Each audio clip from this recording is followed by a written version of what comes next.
Tell me what other creature can tell a joke like that? I mean, we alone, God gave us this thing. We have it. We're made for greatness. Do you hear what I'm talking about? We're made for greatness.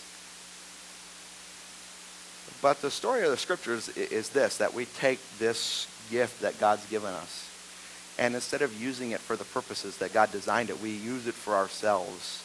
And we are so concerned with pleasing ourselves.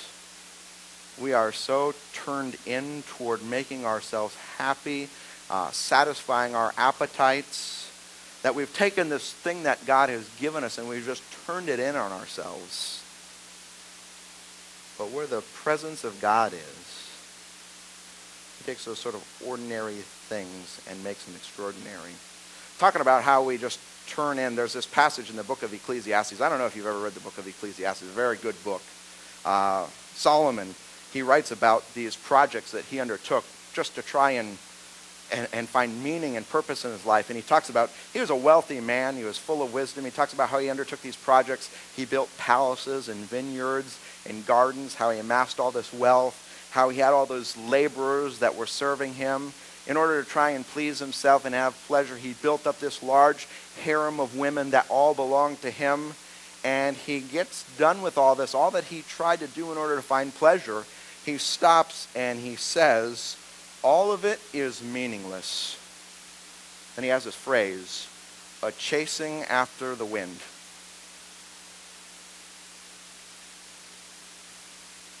I think his insight is this. We as human beings were created for greatness, not chasing after wind.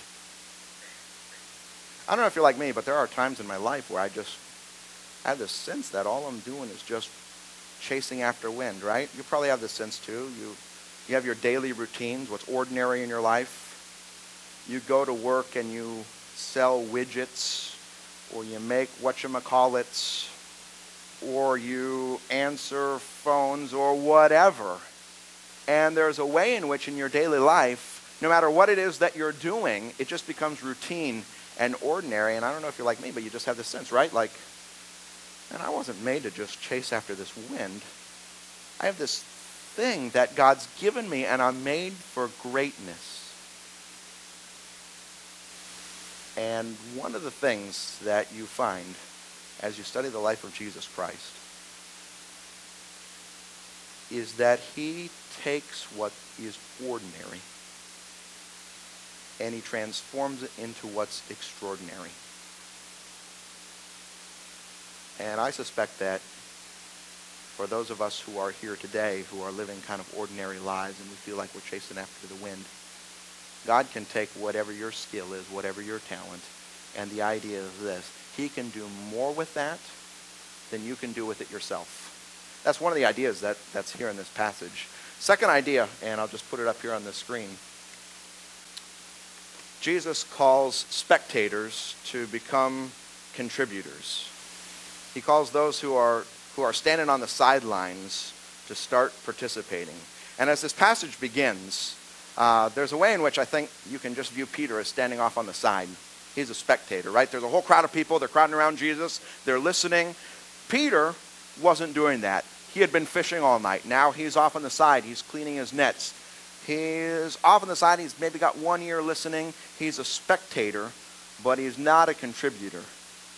And at the end of the story, Jesus says, listen, here's what I'm going to do. Don't be afraid. From now on, you're not going to be a normal fisherman. You are going to catch men. You are going to be a fisher of men. He draws people from being spectators to becoming participants or contributors. And I would suggest in our lives, what it looks like when you come into the presence of God is God does something very similar in your life. You stop watching from the side, and he draws you into this mission that he is all about. And what does that look like in the life of a church? There's this phrase I came across. I think maybe this starts to get at it. I'm just going to kind of come at it from some different ways. Hopefully you get a whiff of it. The church is not here for us. We are the church, and we are here for the world. If you're a spectator, if you're just watching, you get the idea that when you came here this morning, you were coming for me. This church is here, it's for us.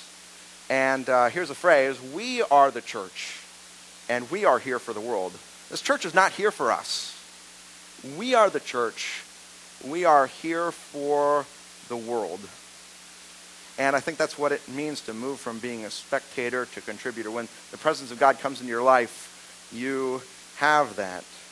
And I think there's a couple things it takes when you move from being a spectator to a contributor. There's a couple different things that you run into, and the presence of God makes a difference. I think you run into risk and sacrifice. Those are two things that Jesus calls. If you're going to follow Jesus, you're going to have to, one, risk, and number two, sacrifice. Definition of sacrifice. You may just want to write this down and think a lot about it. Giving up something you love for something you love even more. I mean, if you sacrifice something, then what you're doing, let's just say that you want to sacrifice to send your children to college. I mean, you have this money. I mean, you love your ability to have that, but you will give that up for your child. Sacrificing is giving something up you love for something you love even more. And I would say when you come into the presence of God, you're willing to do that. In fact, Jesus at one point said this: "For whoever wants to save his life will lose it, but whoever loses his life for me will find it." This is what it looks like when you come into the presence of God. Like when you come into the presence of God, you are willing to give up what you're holding on to take hold of what Jesus offers. If you haven't come into the presence of God, you're not willing to do that. But Peter, when he sees who Jesus is, he's willing to just leave it all behind. In fact, if you still have your Bibles open, I want you to look at verse 11. Verse 11 says this: "So they pulled their boats up on shore." Then I want you to circle or underline or highlight the next two words: "left everything and followed him."